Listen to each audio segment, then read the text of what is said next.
Kalei Adolpho is sitting between Chris and I. And Kalei Adolpho is a tremendous athlete from the island of Molokai in Kaunakakai. And she has come to the University of Hawaii in a dual way of participating in athletics. One, the volleyball team, and the other, the basketball team. You're getting a good dose of volleyball now. We see the way you play. And of course, the talent is there. And you're going to, after volleyball, play basketball. This kind of a Division I effort, though, I mean, do you think it's going to be really difficult to play two sports? Well, thank you, first of all. And yeah, and I knew coming in that it was going to be difficult, but it's just something that I wanted to try, see how it goes, and give it my best effort, and just go from there. Well, how do you think your effort is on the volleyball court now? You're going out there, you're playing a little bit more and a little bit more. Tell me about that.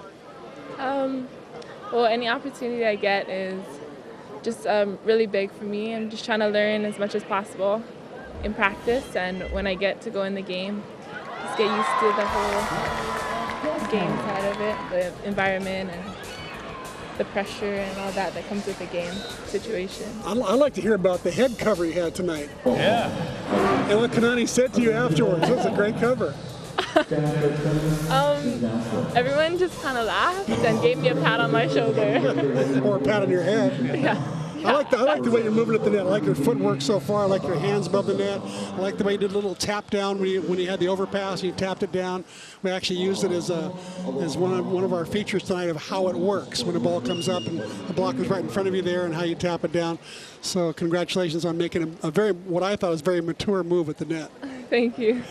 I assume that you are also enjoying volleyball enough to stick through the whole season. You weren't going to run off and play basketball before the volleyball season is over. Some people are asking about that. No.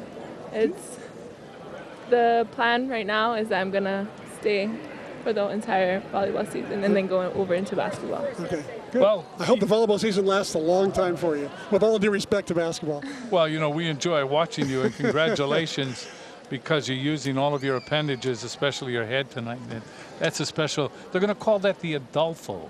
I think so, huh? Well, anyway, thanks for stopping by tonight. It was a great victory over a team that has never beaten Hawaii, and you've kept that streak alive. Let's go back to Howard. All righty, Jim. Thank you very much. Here with Lisa Strand Ma'an in between us. You look at some of these numbers that Jane Croson put up, and the word wow comes to mind. You're a lot more smiles tonight than you were last Sunday night when last we saw you. Congratulations. It was a great match tonight. Thank you. So tell us, you came in, we talked to you your first weekend. You were so giddy, everything was great. Last weekend you suffered that first major college defeat. How difficult, because I looked into your eyes last week and it hurt, didn't it? Yeah, it was a pretty hard loss because I knew some of the girls and I just hate losing to your friends, Mm-hmm. One of the things I notice about you is that you have this determination about you, and I'm not sure if you can actually train that in an athlete. So I want to know, when you prepare for a match like this, after a loss like that, you just clear the board and come out and start fresh, or what's in your mind when you come into a match like this? I just try to focus a lot, just visualize before the game, and that's pretty much it. Did you know your numbers tonight yet? Okay, so for everybody at home, 22 attempts, 17 kills. She hit 729 as a freshman. I thought it was more of my teammates, yeah. Well, that's a good line. Always remember the teammates. I got to ask you, after last week, when this match was over and they were getting ready to announce the all-tournament team, Coach Shoji, and truthfully, he talked to several players, but you were the first. We were sitting right here. He said, Jane, and you kind of walked over, How did that go, and how was that experience, and how important is it to then rebound like you did tonight?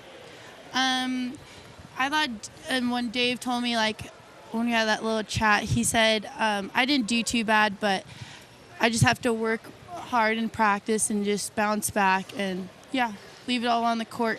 So how good, then, does it feel to do what you did tonight? Feels spectacular. Yeah.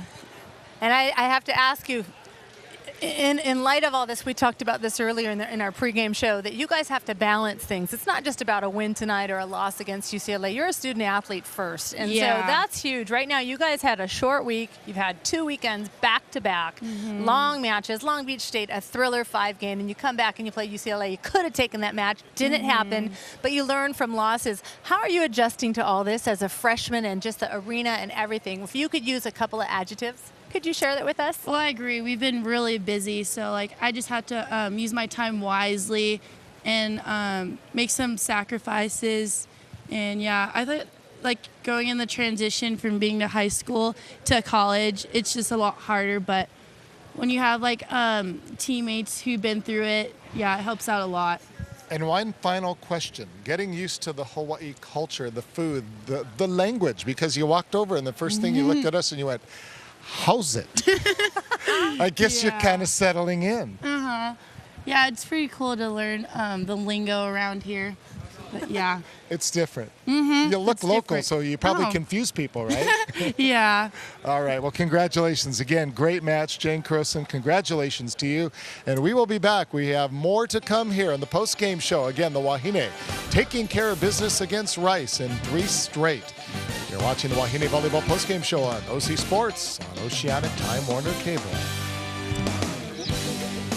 And welcome back, everybody, under the Big H here, the beautiful new scoreboard. And we're down here on courtside and taking a look at the stats. The Wahine winning in 3 straight, and obviously some very lopsided numbers. I mean, obviously the stat that jumps off the scoreboard, the stat sheet right there, is the hitting percentage by Hawaii, 417. Again, Croson with a phenomenal hitting percentage as well. Digs precisely even, but an also glaring statistic is 8 blocks for Hawaii. Hawaii did a nice job at the net, led by their middle blocker, Brittany Hewitt, who again led the nation in blocking last season. Can see why with the effort that she had tonight. Talked about Jane Croson and the great night she did swinging. She also had a great night serving. 4 service aces for her, 7 as a team. This is a nice thing to see.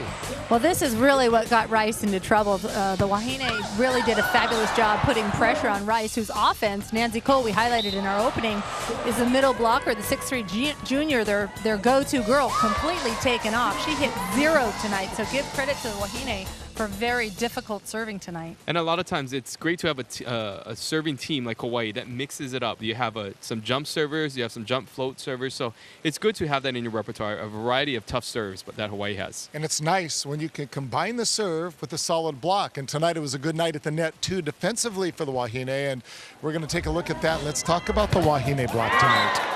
Well, definitely the fast offense of Rice really limits their shot selection. So all Hawaii needed to do was stay low and tight press over the net. And Hawaii blockers stayed real distant. You see right there in the highlights, not a lot of movement with their feet because of that fast offense. So sometimes that type of offense can hurt you when it's not done precisely. And that's exactly what happens, is it limited shot selection by the Rice hitters. I absolutely agree. A little too tight and actually completely oversized. I mean, they were just completely, in my perspective, outplayed tonight by the Wahine. And Dave Shoji was worried maybe about a letdown, especially after learning that last night, UCLA, the team that beat the Wahine on Sunday, they lost last night. They were flat. He was worried it may happen to his team. It didn't happen. And we'll see that team that beat UCLA Pepperdine here next week. So it should be another battle for the Wahine. Okay, when we come back, we'll look ahead to tomorrow night. Stick around, everybody, watching the post-game show from the Stan Sheriff Center. The Wahine, a winner tonight in straight sets.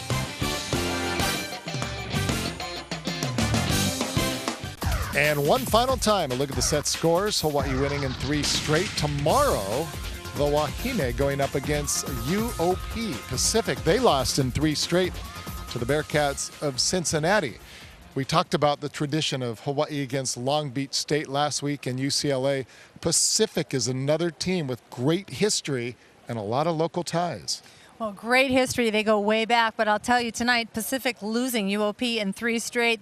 Their systems were not intact. They really, really struggled. So tomorrow night, I'm not so sure what we have to look forward to. I do know there's an old rivalry that will be brought up, and we got a couple local players on the team, Rebecca Torres out of Kamehameha Schools, and the libero, help me out, Ryan. Koala. Yeah, and they're wonderful players, and they've given a lot to the program, as well as Evan Lee, who played here as a Wahine. So there's a lot of local ties. Okay, so let me ask you this, Ryan. If there was the big concern about being up for this match, they were, and then you win so easily, How do you get them to then be up again tomorrow? You know, I think that's a challenge that's always been for the University of Hawaii, playing in the WAC. You have teams like Louisiana Tech, who's traditionally at the bottom with a couple wins per year, you know, all season long. So that's been one of the challenges that the Hawaii coaches have had to face with. Same thing again tomorrow night. Obviously, Pacific not looking their best today, but something that Hawaii coaches are definitely reminding their players is a lot of times when these local girls come home, they will play all out. So I would expect to see, including the outside hitter, Misa, she'll be playing extremely well. A lot of families going to be in here. They're going to be fired up to play, and Hawaii needs to recognize that those 3 local girls are fired up. Nothing like playing at home, and I have to agree with you. When you come home, it's your opportunity to showcase everything. When you go away, nobody gets to see you like this. This is a homecoming really for them as well. All right, so come on out. It should be a great night. We invite everybody to come on down to the Stan Sheriff Center, of course. If you can't make it in person, come on down here.